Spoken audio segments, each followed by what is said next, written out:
Well, when I was being recruited by Alabama, I came here, and Coach Bryant wasn't even here. He was at a book signing in my hometown in Richmond, Virginia, when I went to visit University of Alabama. And but it was just an incredible experience being recruited by the university and being shown around by, at that time, KJ Lazenby was the gentleman that showed me around. He was an all SEC offensive tackle. Now, I'd been recruited by a lot of schools that they usually put me with the guys who were about 6'5", 280 pounds or 300 pounds, because, like today, you see all these giants that play in the college ranks, and you wonder, you go, well, God, how did those guys get so big? But even back in the 70s, they were big. But when I came here, I saw a normal-sized guy. Sure, he might have been 5'10", but he was 5'10" tall and 5'10" wide. I mean, he was an incredible player. I'll never forget that experience being around KJ.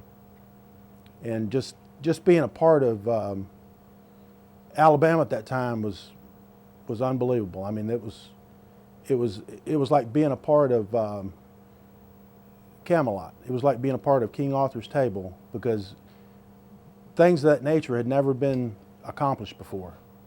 And I mean, not to brag at all, because any of the players that played for Coach Bryant, they're as humble as apple pie. And just for an opportunity to play at a place like the University of Alabama, and to be under the guidance of a person like Paul Bear Bryant, was beyond description. Well, when I first got here, when I was being recruited by Alabama, I didn't really see that many large individuals. But when I first got here, the first guy I run into was Bob Baumhauer. And Bob's a giant. He's 6'5", 6'6", and at the time he probably weighed 250 or 260. And I mean, to be on that practice field and just to see those guys practice at an unbelievable speed, and I mean, it was beyond description. It really was. The gentleman was D. Powell. He was he's one of the Junction boys, and Coach Powell was as tough as they came. I mean, he was an incredible coach, and he just taught the basics as far as fundamentals. And we've got a lot of guys that can verbatim describe how he would coach us. I mean, some of his terms were like dig 'em, dig 'em, dig 'em, and you want to be special and things like that. But I mean, every day that Coach Powell was out there, I mean, no lie, there was some part of his body that would bleed, because he wanted to show you exactly the way that particular technique needed to be displayed. But he's an outstanding guy. He lives in Birmingham, Alabama. D. Powell. I came here in '76. And in 1976, it was like a losing season here. We would practice for what it seemed like hours on end. We'd get out there some afternoons at 2 o'clock, and it wasn't uncommon to stay out there till dark, because we lost 3 games. And I know this seems kind of humorous, but then that was considered a losing season to go 9-3. And then in '77, but the thing about it was, we finished on a high note. We beat one of the top teams in the country, UCLA. We beat them pretty convincingly. I want to say it was like 36-6 in the Liberty Bowl. And the next year we go 11-1, and the one game we lost, we should have never lost. We played Nebraska at Nebraska, and Coach Bryant, he was upset because we passed the ball so much. And if we'd run the ball, we would have beat Nebraska. We lost by 7 points, and a lot of the great coaches have some of the same characteristics. He and Lombardi both used to say a lot that we didn't necessarily lose the game, we just ran out of time. And that's what happened that game. We were coming back. I don't want to say who the quarterback was, because he was a great quarterback and a great person, but he is the quarterback coach at the Arizona Cardinals, so that might give you a hint. Jeff Rutledge. I don't want to say that, but Jeff was an incredible quarterback. But we came back, and We threw a pass late. We were down by 7 points. And the only time I think Ozzie Newsome has ever misjudged a pass, he went up a little bit too soon, and the DB, who I think played in the NFL for like 10 years, happened to intercept the ball, and we lost the game with just a few minutes to go.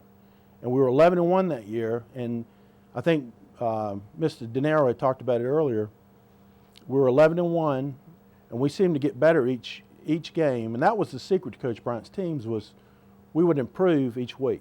And that's what he was all about, getting better each day, each hour, each minute. And we finished up 11-1.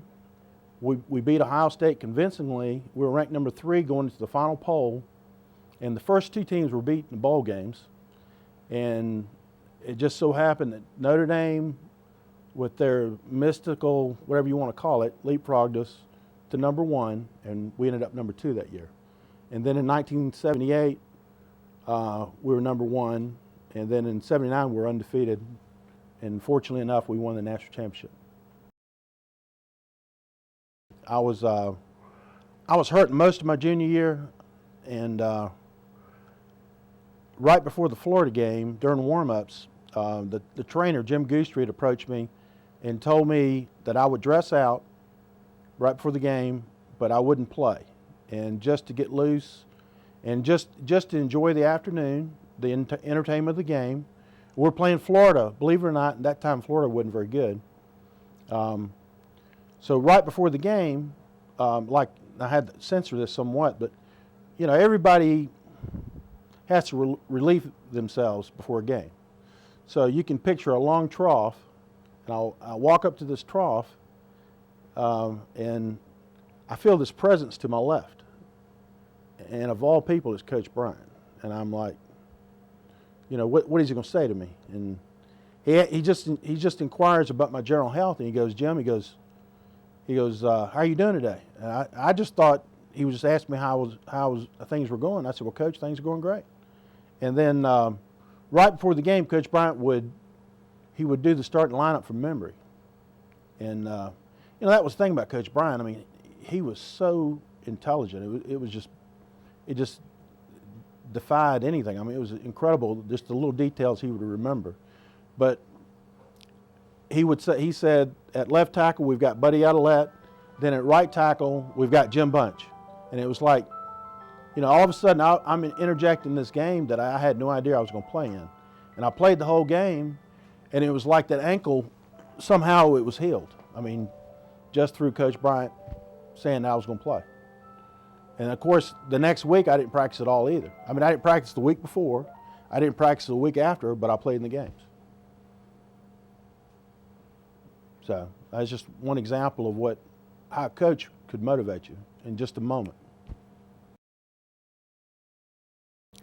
It is, besides the birth of your child, and of course, you know, marriage, I mean, it is, and worshiping your God, it is the highlight of my life. I mean, people won't believe this, but I play for the Crimson Tide probably at least once a month, sometimes once a week. In my dreams, I'm still there. You know, thank God I don't have to play, because, you know, at 53, there's no way I could ever entertain the idea of playing the game of football. But, I mean, it was an incredible experience for me, to say the least.